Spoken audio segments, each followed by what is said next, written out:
જય શ્રી કૃષ્ણ મિત્રો, આજે આપણે બનાવીશું ખજૂર ડ્રાયફ્રૂટ દૂધ, જે આપણે શિયાળામાં વધારે પડતું લેતા હોઈએ છીએ. તો એના માટે હું અહીંયા એક વ્યક્તિને માટે 1 ગ્લાસ જેટલો હું અહીંયા બધું મેજરમેન્ટ આપીશ. તો વિડીયોને એન્ડ સુધી જોતા રહેજો. તો અહીંયા આપણે ગ્લાસ જો મેં પૂરો ગ્લાસ નથી ભર્યો, થોડોક અધૂરો રાખ્યો છે. તો દૂધને આપણે ગરમ કરી લેવાનું. દૂધ ઠરે ને પછી જ આપણે એમાં ખજૂર અને બીજા બધા ડ્રાયફ્રૂટ કરીશું.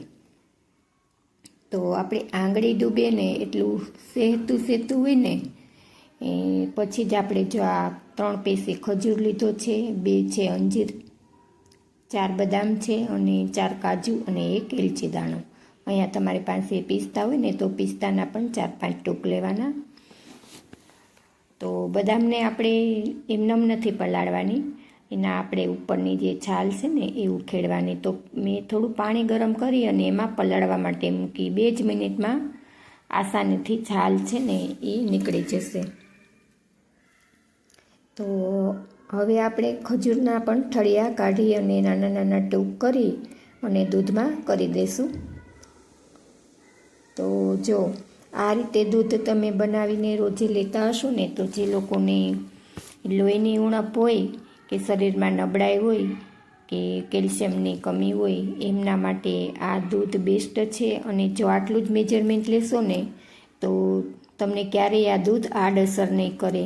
નહીં તો શું હોય કે જો ઓવરલોડ થઈ જતું હોય ને તો પણ આડઅસર કરતું હોય છે. તો આ છે અમારા ફેમિલી ડૉક્ટરની સલાહથી મેં બનાવેલું છે. તો ચોક્કસથી આ રીતે બનાવી અને લેજો. જે લોકોને વધારે નબળાઈ હોય ને એઓને માટે ખાસ છે આ. એટલા માટે જ મેં 1 ગ્લાસનું મેજરમેન્ટ આપ્યું છે. ઘણાને શું હોય કે સગવડ ન હોય પણ બીમાર લોકો માટે આ બધું કરવું પડતું હોય, તો તે એના માટે થઈને મેં આ વિડીયો મૂક્યો છે. તો જો બદામના છિલકા પણ આસાનીથી નીકળી જાય છે ને. આપણે આને કોઈ રાતભર પલાળવાની જરૂર પણ નથી રહેતી. તમે ગરમ પાણીમાં 2 મિનિટ રાખો ને એટલે તરત જ બદામની છાલ છે ને એ નીકળી જતી હોય છે. તો હવે આ દૂધને આપણે મેં અત્યારે સાંજે બનાવ્યું છે, તો આપણે આને આખી રાત પલાળવા દેવાનું છે. જો ઘણા લોકો કહેતા હોય છે ને કે ખજૂર ગરમ લાગે, પણ જો આ રીતે તમે દૂધમાં પલાળીને લેશો ને તો એ તમને ક્યારેય ગરમ નહીં લાગે. તમે કદાચ 12 માસ આ દૂધ પીશો ને તો પણ આ તમને આડઅસર નહીં કરે. તો સવારે હું જોઉં છું ને તો આપણું અંજીર અને ખજૂર છે ને એ સોફ્ટ થઈ ગયા છે. તો હવે આપણે આ બધાને આપણે મિક્સરમાં ક્રશ કરશું, અથવા તો જો આ રીતે હું લોટીમાં ભરી અને એમાં બ્લેન્ડર ચલાવીશ તો આપણે વધારે વાસણ પણ નહીં બગડે.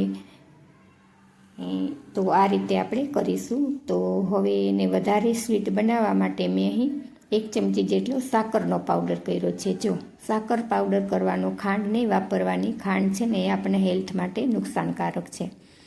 એટલે જો વધારે ગળપણ આપણે જોતું હોય ને તો સાકર પાવડર કરવાનો, અને ન કરો ને તો પણ ચાલે, કેમ કે ખજૂર ઓલરેડી ગળ્યો હોય છે અને દૂધમાં પણ મીઠાશ હોય છે.